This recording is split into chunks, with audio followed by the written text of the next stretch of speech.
الجهادية، فجأة ولوا مناضلين ونقابيين يدافعوا عن البلاد.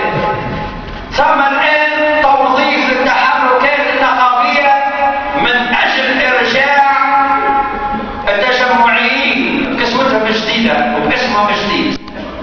نقول لهؤلاء لا سبيل إلى ذلك مهما كان تعبوا أنت إضراب عام وتعب للجنة.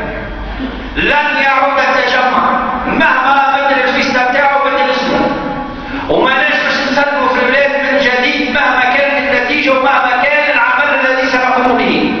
وكنقول كلام هدايا مش هدايا قصيدة شعرية، هذا استعداد كامل للشهادة في سبيل الله.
اللي